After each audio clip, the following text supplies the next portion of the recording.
kemarin menuju 1 dari 1 per X kuadrat, misalkan seperti itu. Ini kan nilainya adalah 1 ya, atau menuju 2 aja deh, menuju 2, berarti nilainya kan adalah 1/4.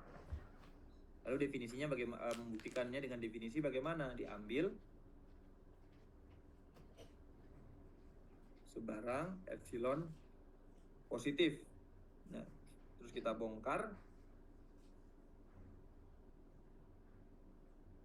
Kita bongkar mutlak dari yang di situ di bawah aja. Saya nggak tahu berapa banyak space yang saya butuhkan. Mutlak dari 1 per X kuadrat dikurangi dengan 1/4. Itu sama dengan apa? Sama dengan X kuadrat dikurang 4 dibagi dengan 4X kuadrat. Demikian ya. Ini sama dengan apa? Sama dengan X dikurang 2 dikalikan dengan X ditambah 2 dibagi dengan 4X kuadrat.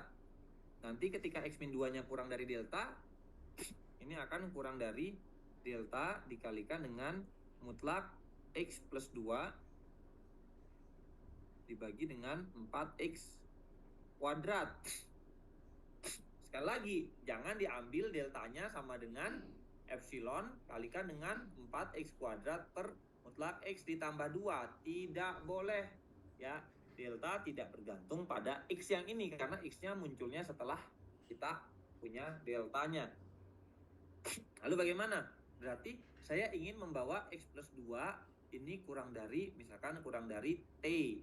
Lalu 1/4X kuadrat misalkan kurang dari P. Maka nanti kalau saya sudah berhasil melakukan ini akan kurang dari delta kali T dan P ya. Dan PT dan P-nya ini tidak bergantung pada X. Nah dari sini kalau saya sudah punya seperti ini, diambil epsilonnya adalah, deltanya adalah epsilon dibagi dengan TP. Problemnya bagaimana mencari T dan P-nya.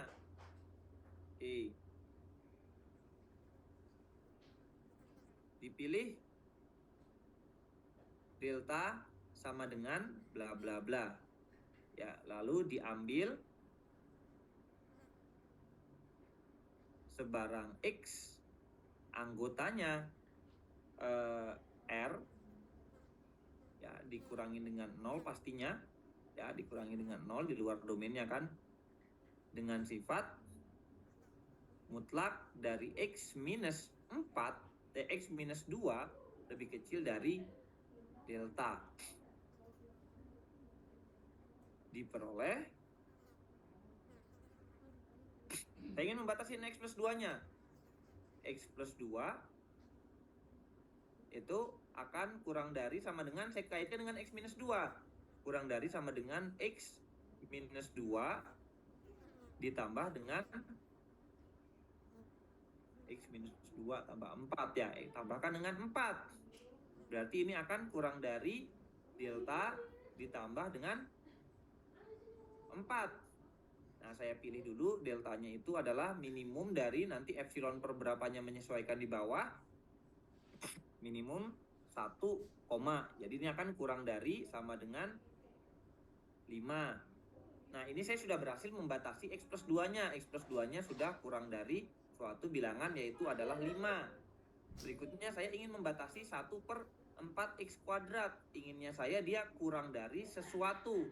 Sama saja dengan mengatakan bahwa saya ingin membatasi bahwa 4X kuadrat ingin lebih besar dari sesuatu, atau sama dengan membatasi X kuadrat lebih besar dari sesuatu.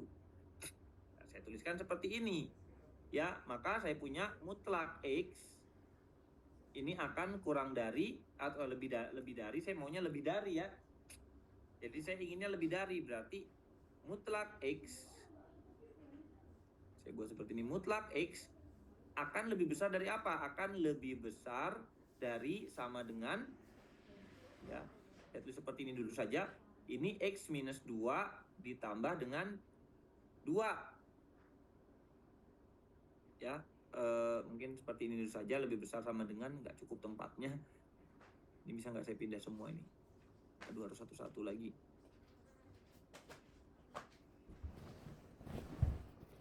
Sip.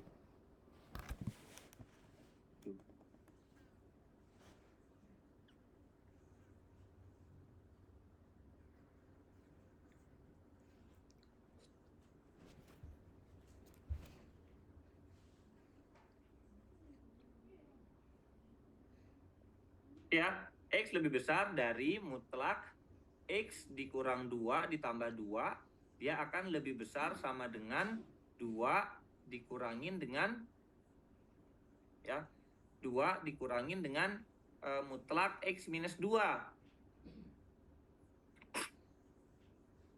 Nah, X minus 2 itu kan kurang dari delta. Maka minus mutlak X minus 2 akan lebih besar dari minus delta. Ya, berarti ini akan saya punya lebih besar dari 2 dikurang delta. Deltanya kan kurang dari sama dengan 1. Maka ini minus deltanya akan lebih besar sama dengan 1. Aduh. Lebih besar dari 2 minus delta, maka ini akan lebih besar sama dengan 2 dikurangin dengan 1, yaitu lebih besar sama dengan 1, yang berakibat 1 per X kuadrat, ya, yang berakibat X kuadratnya lebih besar dari 1. Kita punya X-nya lebih besar dari 1. Kalau mutlak X-nya lebih besar dari 1, maka 1 per X kuadratnya, 1 per X-nya akan lebih kecil dari 1. 1 per X kuadratnya, maka akan lebih kecil daripada, ya, lebih kecil daripada 1. Akibatnya, diperoleh ini. Delta, tadi, kalau X-nya itu memenuhi X-nya itu memenuhi X minus 2 kurang dari delta, ini sudah kita punya, ini dikurang dari delta. X plus 2-nya berdasarkan dari sini, itu berarti kurang dari, ini deltanya tetap 5, lalu 1 per X kuadratnya kurang dari 1, berarti 1 per 4 X kuadratnya adalah 1 per 4. Nah, diambil deltanya apa? Deltanya lebih kecil dari 4 per 5 F epsilon kalikan dengan 5 per 4 sama dengan epsilon. Dipilih minimum 1 supaya ini terpenuhi, lalu epsilon kalikan dengan 4 per 5. Bukti, untuk sembarang epsilon positif terdapat delta, ya, deltanya ini pastinya positif, sehingga untuk setiap X anggota domainnya yang jaraknya dengan 2 kurang dari delta, berlaku 1 per X kuadrat dikurang 1 per 4 itu lebih kecil dari epsilon. Jadi terbukti bahwa limit ini benar. Silahkan kalau ada pertanyaan. Ya silahkan yang nanti bagaimana tadi trik-triknya. Ya intinya kalau kita ingin membuktikan limit, ya kita bawa ke bentuk X minus C-nya. Yang sisanya bagaimana? Yang sisanya kita lakukan penyesuaian supaya dia kurang dari suatu bilangan yang tidak bergantung pada X. Ya, ini kan adalah bilangan ya, 5 sama 4 itu kan sudah bilangan yang exist, tidak bergantung pada apapun. Silakan kalau ada pertanyaan.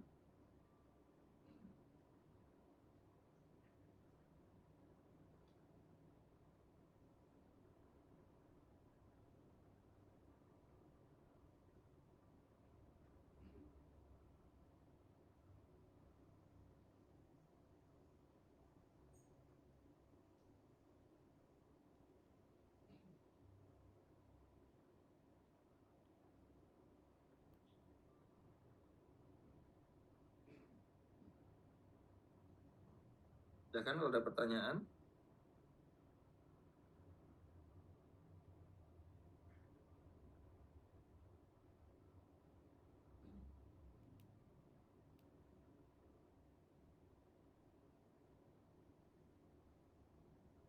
Oke, selanjutnya teorema 3 diberikan A subset dari R, C titik limit A, dan fungsi F dari A ke R.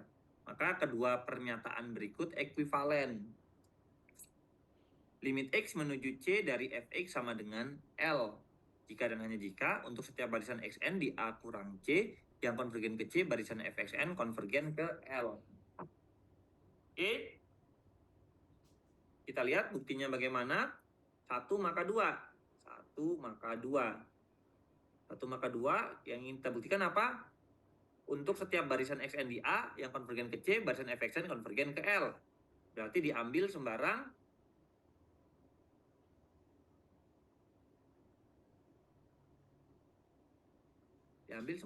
barisan Xn di A. Ya, barisan Xn di A kurang C dengan Xn konvergen ke C. Akan dibuktikan apa? Akan dibuktikan Fxn itu konvergen ke L. Nah, ketika ingin membuktikan Fxn konvergen ke L, yang harus saya lakukan apa? Diambil sebarang epsilon. Ingin membuktikan konvergenan, diambil sebarang epsilon positif. Tujuan saya mencari apa? Tujuan saya mencari N0 sehingga untuk N yang lebih besar dari N0 berlaku Fxn dikurangin dengan L lebih kecil dari epsilon. Terus bagaimana saya gunakan? Ya yang saya punya Xn konvergen ke C. Kalau Xn konvergen ke C kan saya punya untuk setiap bilangan positif terdapat N0 sehingga N lebih besar dari N0 berlaku X dikurangin dengan C lebih kecil daripada si bilangan positif. Nah, saya inginnya ini, tapi saya punyanya ini. Bagaimana melakukan linking dari ini dan ini? Oh, saya tahu kekontinuan itu ada konsep kalau X kurang C-nya lebih kecil dari sesuatu, maka berlaku ini. Dan saya punya, limit, saya punya limitnya adalah L. Berarti saya akan pakai fakta limitnya adalah L. Karena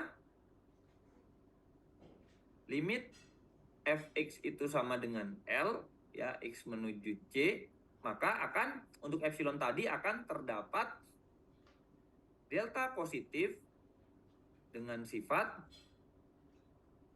untuk setiap X di A dengan 0 lebih kecil dari mutlak X dikurangin dengan C lebih kecil dengan dari delta berlaku apa? Berlaku Fx dikurang L lebih kecil dari si epsilon. Nah, dari sini baru saya sudah punya bilangan delta positif. Lalu saya manfaatkan kekonvergenannya Xn ke C. Karena Xn konvergen ke C, maka akan terdapat N0 anggota N, ya, sehingga atau dengan sifat kalau N lebih besar dari N0 berlaku, ya, dengan sifat jika N lebih besar dari N, maka mutlak dari Xn dikurang C itu lebih kecil dari delta. Saya kasih star 1, di sini saya kasih star 2. Lalu berdasarkan star 1 dan star 2,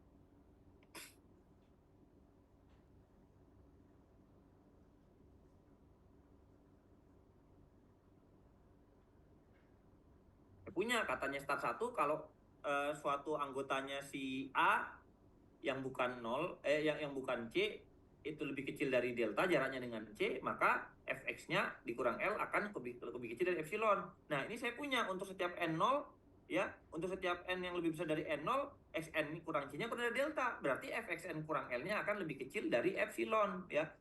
Maka untuk setiap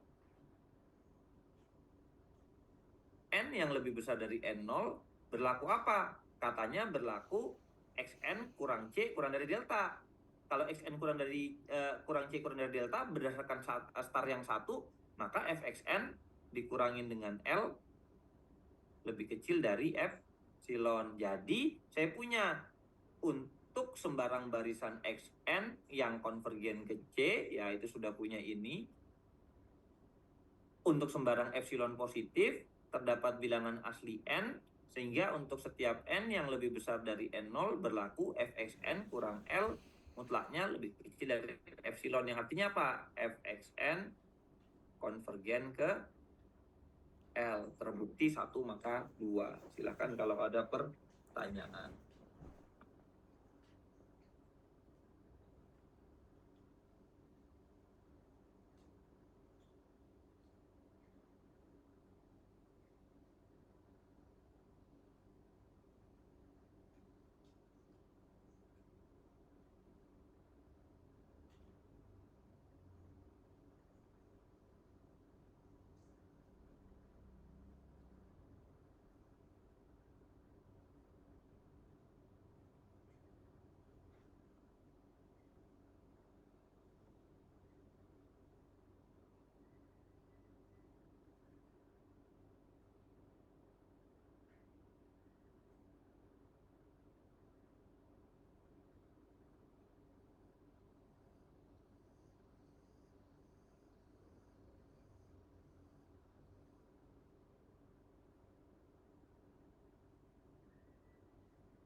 Oke.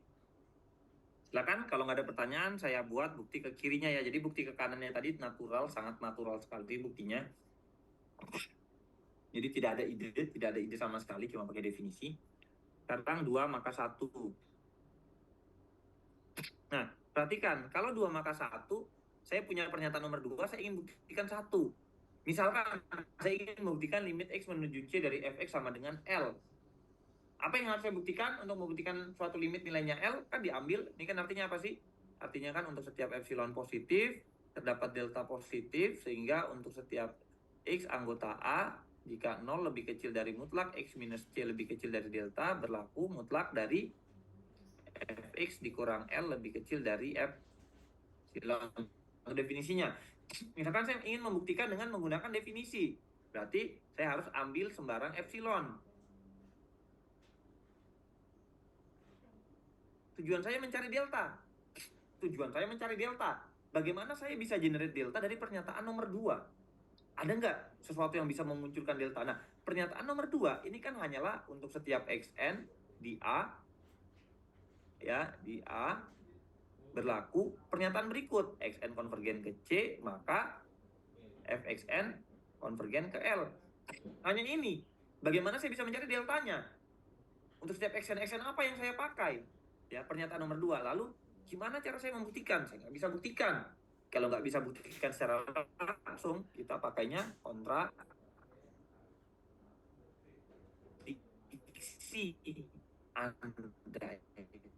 Andaikan limitnya tidak sama dengan L. Andaikan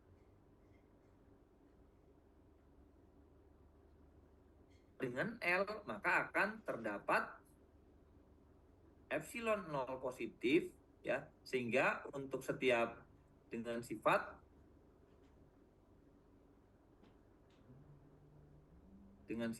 untuk setiap delta positif, ya ini dinegasikan. Terus yang ini terdapat X anggota A, terdapat X anggota A dengan sifat apa? Yang ini tetapi tidak ini, ya, dengan 0 lebih kecil dari mutlak X minus C lebih kecil dari delta, tetapi mutlak Fx dikurang L lebih besar sama dengan epsilon 0. Nah, kita ingin kontradiksi, berarti kita ingin nomor 2 itu somehow salah atau kalau pakai kontraposisi, ya. Berarti saya ingin membentuk barisan yang konvergen ke C, tetapi barisan fungsinya tidak konvergen ke L.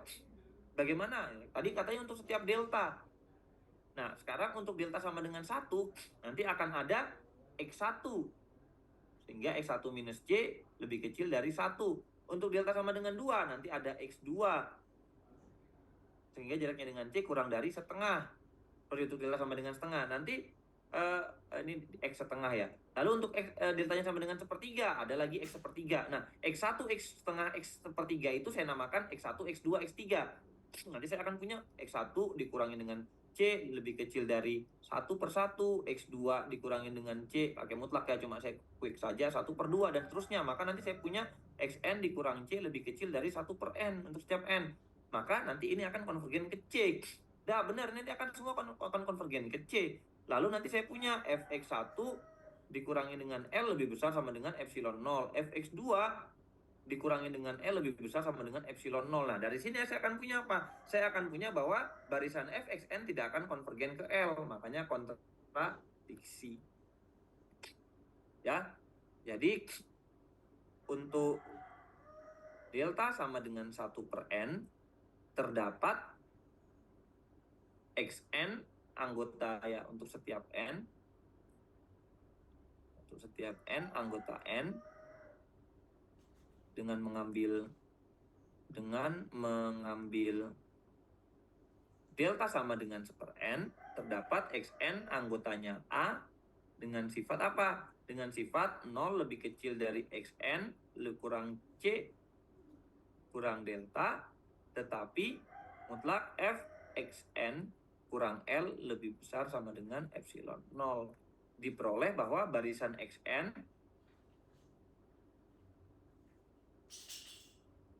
Barisan Xn ini merupakan barisan di apa? Di A.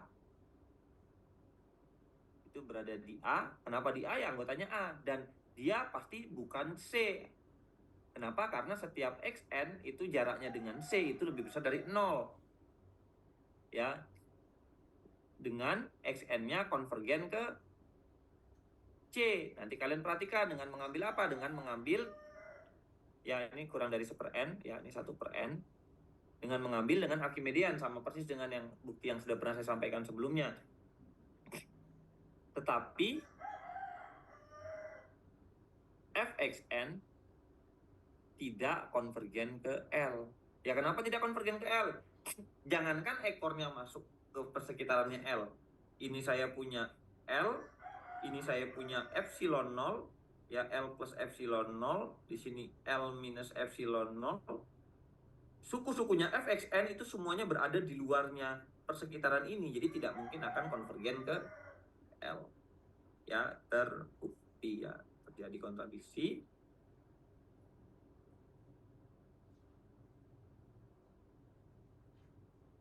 Jadi limit X menuju C dari Fx adalah sama dengan L ya. Pengandaian diminta. Silakan kalau ada pertanyaan.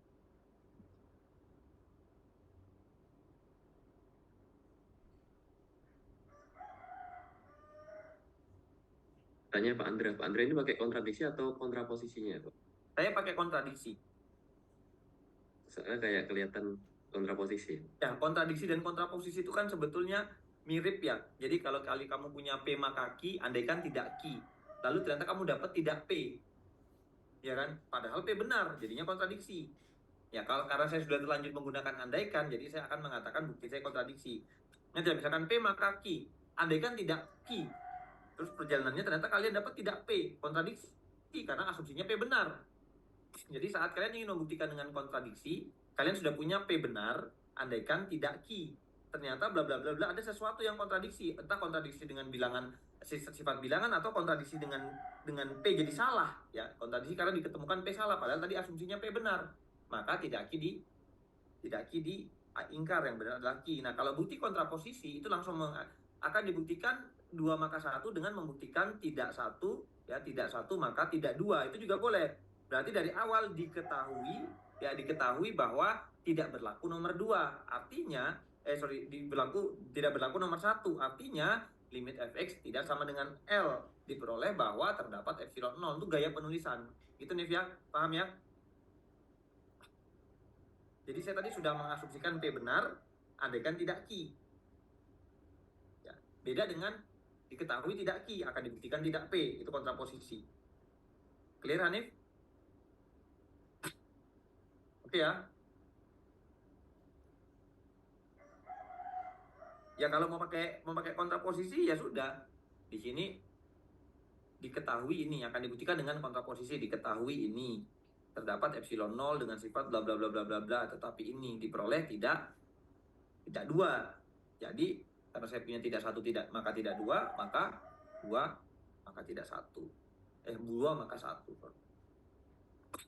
Silakan kalau ada pertanyaan sebelum kita masuk ke materi selanjutnya. Targetnya sih sampai di teorema 6, tapi ya udah kayaknya nggak akan sampai. Lalu kita punya definisi yang ketiga, fungsi yang terbatas pada persekitaran atau fungsi terbatas lokal. Ya kalau fungsi terbatas kita punya fungsi f terbatas pada a, maka range-nya f ya di a atau fa-nya. Kalau terbatas kan ini kan fa-nya terbatas gitu kan sebagai image-nya atau range-nya. Nah sekarang kita punya terbatas lokal. Apa itu terbatas lokal? Diberikan A subset R, C titik limit A, dan fungsi F dari A ke R. Fungsi F dikatakan terbatas pada suatu persekitaran C, jadi terbatasnya pada suatu persekitaran C. Jika terdapat delta positif dan M positif dengan sifat mutlak Fx lebih kecil sama dengan M untuk setiap X anggota A dengan sifat mutlak X kurang C lebih kecil dari delta. Ini C. Kita katakan dia terbatas pada suatu persekitaran C atau terbatas lokal di C jika apa? Saya bisa menemukan suatu persekitaran sehingga di sini itu ya ini kan C min delta C plus delta ya. Di persekitaran ini si fungsi terbatas, ya, as simple as that. Teoremanya mengatakan bahwa jika A subset R dan F dari A ke R memiliki limit di C anggota R, maka C akan terbatas pada suatu persekitaran. Maka F akan terbatas pada suatu persekitaran C. Jadi kalau dia punya limit, ya misalkan fungsi ini seperti ini ya. Fungsi ini seperti ini, ya. Terus di sini nilainya katakan di sini, dia akan terbatas pada suatu persekitaran C. Dia akan terbatas di sini kan? Dia terbatas di sini. Batas atasnya yang ini, batas bawahnya yang ini. Ya. Jadi dia terbatas di suatu persekitaran C. Lalu buktinya bagaimana? Ya buktinya ya kita ambil saja epsilon tertentu ya. Misalkan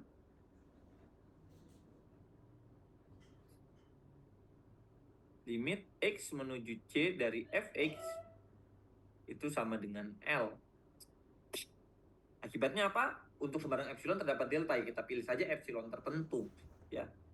Diperoleh bahwa terdapat delta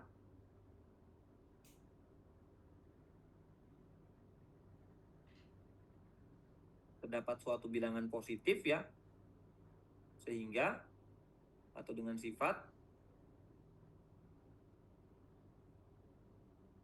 untuk ya setiap X anggotanya si A ya, kecuali mungkin si C, atau nggak apa-apa seperti itu juga boleh, dengan X minus C lebih kecil dari delta, ini boleh ya, atau C-nya di sini hilang, di sini 0 kurang dari mutlak X min C kurang dari delta. Berlaku nih kurang dari, berlaku apa? Mutlak dari Fx kurang L itu lebih kecil dari 1. Jadi dari awal saya sudah memilih epsilonnya sama dengan 1. Yang berakibat kalau Fx min L-nya sudah lebih kecil dari 1, maka saya akan punya Fx-nya untuk setiap X di persekitaran itu akan lebih kecil dari L ditambah dengan 1. Lalu dipilih M-nya sama dengan apa? Yang membatasi semuanya, yaitu adalah L plus 1. Apakah L plus 1 sudah membatasi semuanya? Belum. L plus 1 belum membatasi si Fc. Ya, kalau Fc-nya ada.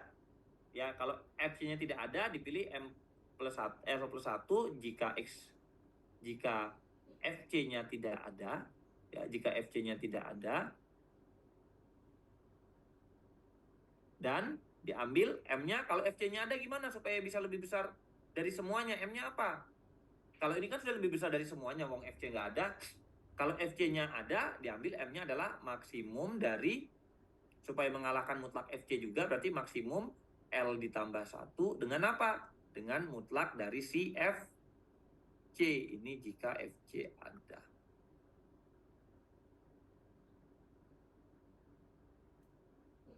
Silakan kalau ada pertanyaan.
Silakan kalau ada pertanyaan.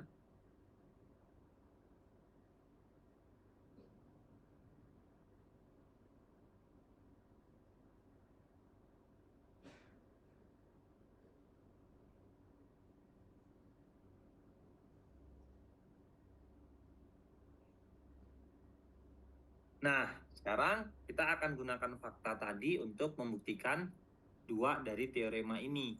Ya, saya lihat dulu untuk memastikan teorema yang dibuktikan yang mana.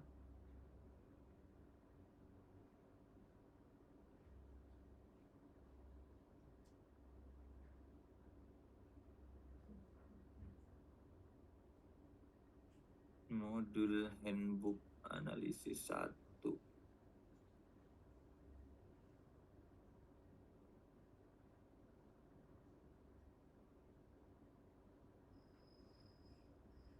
Saya dimintanya untuk membuktikan mana limit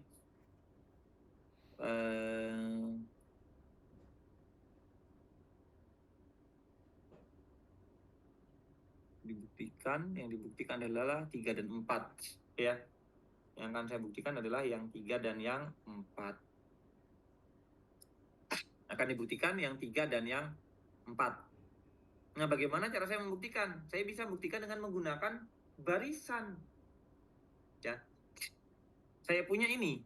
Kalau limit fx sama dengan L, maka untuk setiap apa? Untuk setiap xn, ya, barisan xn, di mana di A kurang singleton C, ya. Kalau saya punya xn konvergen ke C, maka fxn konvergen ke L. Ini saya punya.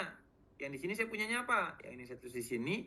Artinya apa? Untuk setiap barisan apapun, ya, ini kan hanya simbol saja xn ya. Untuk sembarang barisan AN, subset dari A dikurang dengan C.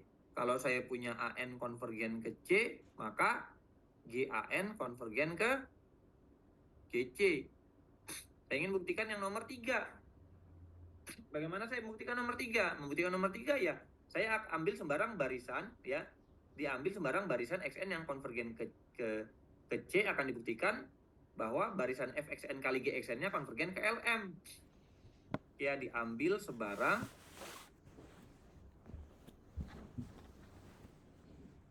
barisan xn di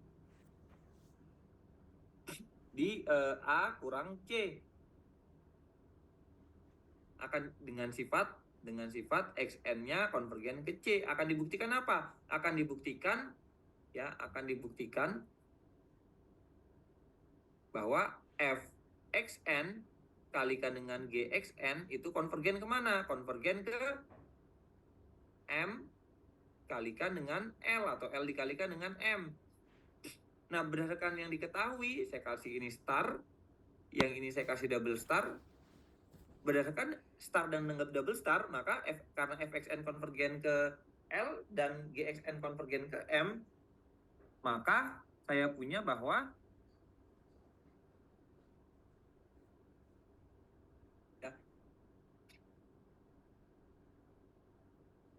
karena fxn ini sudah konvergen ke L dan gxn sudah konvergen ke M, lalu dengan menggunakan teorema yang sudah dibuktikan ketika belajar barisan fxn gxn akan konvergen ke Lm. Karena untuk setiap barisan xn konvergen ke C berlaku fxn gxn konvergen ke Lm, maka saya punya, ya, berdasarkan teorema sebelumnya, ini pakai sifat, ya, yang ini pakai sifat, ya. Maka berdasarkan teorema sebelumnya,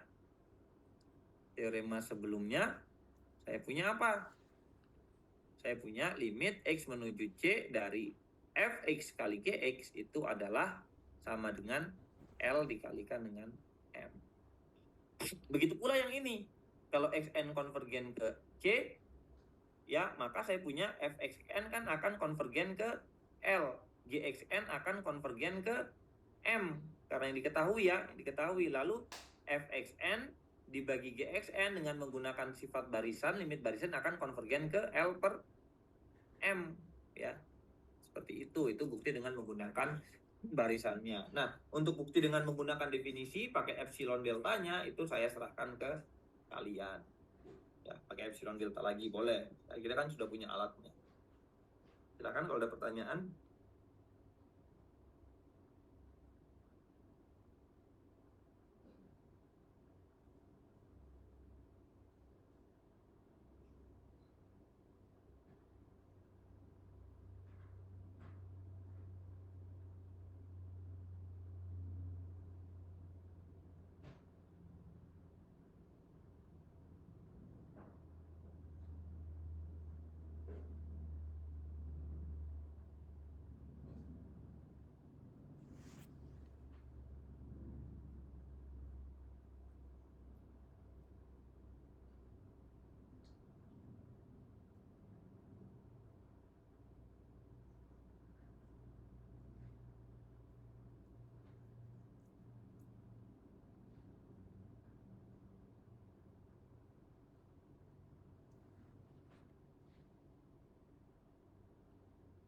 Baik, kalau tidak ada pertanyaan, kita masuk ke teorema 6, squeeze theorem. Pakai apa buktinya? Ya karena waktunya nggak banyak, ya buktinya pakai barisan lagi. Anda sudah punya teorema di barisan. Jika A lebih kecil fx lebih kecil B untuk setiap ini, dan limit fx ada, maka limitnya ini akan berada di antara A dan B. Ya misalkan limitnya adalah L. Misalkan limit dari X menuju C, ya limit dari fx sama dengan L. Akan dibuktikan apa? Akan dibuktikan bahwa A lebih kecil sama dengan L, lebih kecil sama dengan B. Oke ya. Sekarang saya ambil, saya pakai barisan.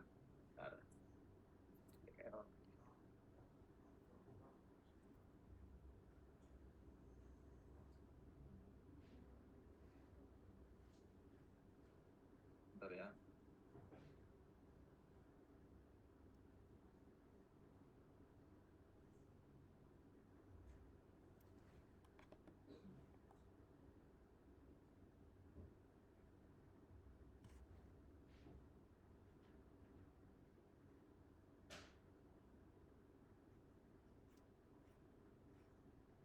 Ya akan saya buktikan A lebih kecil sama dengan L, lebih kecil sama dengan B.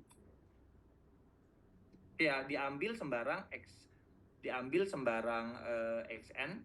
Ya akan saya buktikan L. Kalau seperti ini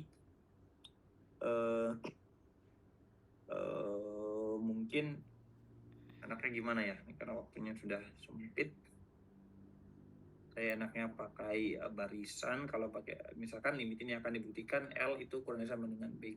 Ya, diperhatikan bahwa L itu ya karena C titik limit, ya, karena C adalah titik limitnya A, maka apa tadi kalau titik limit? Saya kembali ke sini. Kalau titik limit maka akan ada barisan yang konvergen ke titik limit tersebut. Ya, barisannya tidak sama dengan C. Maka akan terdapat barisan AN, ya barisan AN di A yang tidak sama dengan C, ya tadi kan gitu ya teoremanya, dengan sifat F AN itu konvergen ke L. Ya diperhatikan bahwa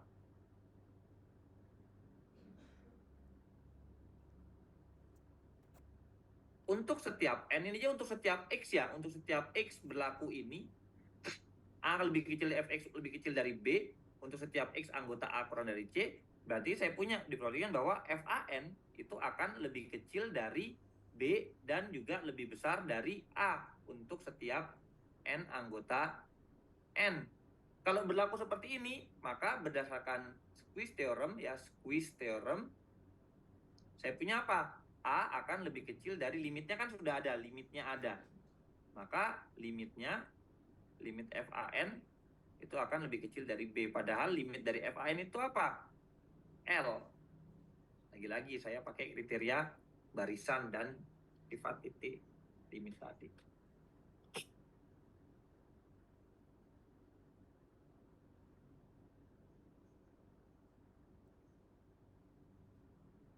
Ya itu squeeze theorem, ya namanya squeeze theorem, ya buktinya pakai sana. Tapi kalau kalian mau epsilon delta, silakan kalian pakai epsilon delta. Oke, kita punya teorema 6 dan teorema 7 yang pembuktiannya juga bisa dengan menggunakan barisan. Teorema 6 diberikan A subset R, fungsi f dari A ke R, dan C titik limit A.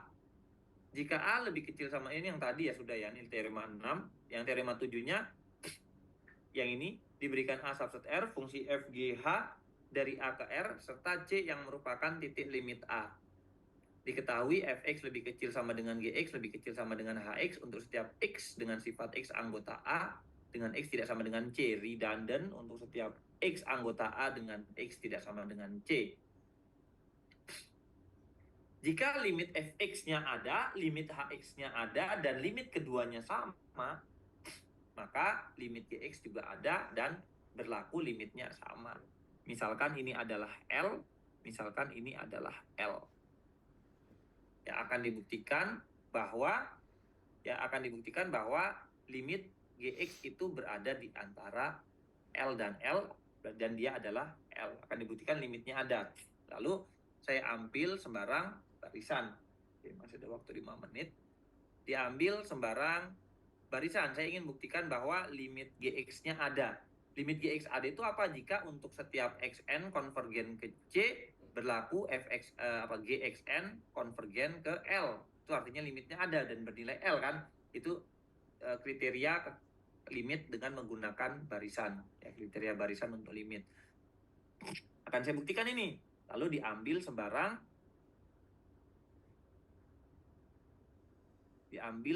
apa? Diambil sembarang barisan xn di mana di A kurang C dengan sifat xn-nya konvergen ke C. Karena apa? Karena limit dari X menuju C fx sama dengan L, dan juga ini sama dengan limit X menuju C dari Hx sama dengan L, maka saya punya apa? Maka berdasarkan kriteria barisan untuk limit, saya punya fxn akan konvergen ke L. Begitu pula dengan hxn konvergen ke L. Padahal kita tahu bahwa apa? Kita tahu bahwa fxn untuk setiap n, fxn akan lebih kecil dari gxn dan akan lebih kecil dari apa? Hxn. Jadi gxn berada di antara fxn dan hxn untuk setiap n. Akibatnya kalian lanjutkan lagi dengan squeeze theorem pada barisan. Kalian punya apa? Ya. Dari ini atau berdasarkan, saya singkat saja, diperoleh apa? Diperoleh bahwa gxn akan konvergen dan konvergennya ke L. Jadi saya punya untuk setiap xn menuju C, untuk setiap barisan xn yang konvergen ke C, maka gxn konvergen ke L. Artinya apa? Artinya limit dari gx itu sama dengan L. Ini untuk x menuju C. Silakan kalau ada pertanyaan.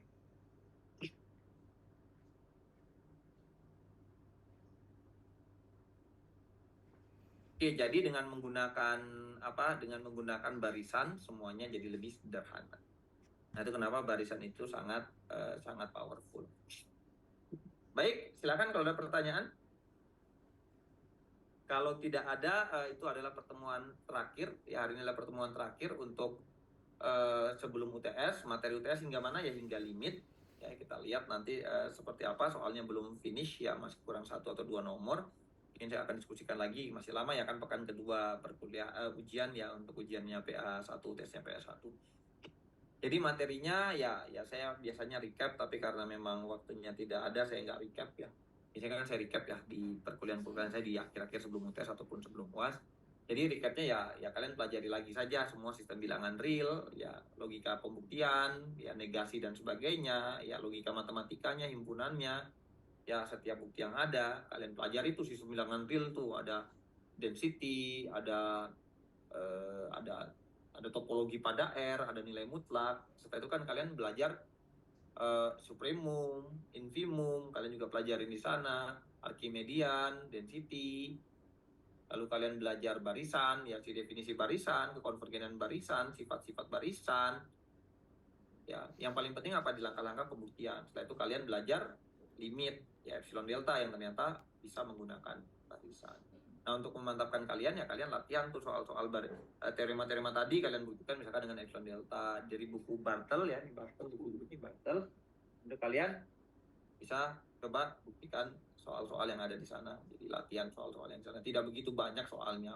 Waktu kalian sudah masih cukup banyak menurut saya, kalau asal kalian mampu manage ya, dan kalian mau memprioritaskan perkuliahan. Problemnya kan nggak semuanya mau memprioritaskan. Baik, silakan kalau ada pertanyaan. Kalau tidak ada, kita ketemu lagi setelah UTS. Good luck buat UTS kalian. Silakan dipelajari dengan baik. Diskusi, bisa dimanfaatkan metriknya, diskusi sama kalian. Kita ketemu lagi di perkuliahan setelah UTS. UTS ya, walaupun mungkin waktu UTS saya akan hadir kalau saya ada waktu. Terima kasih, sampai jumpa, selamat siang, assalamualaikum warahmatullahi wabarakatuh.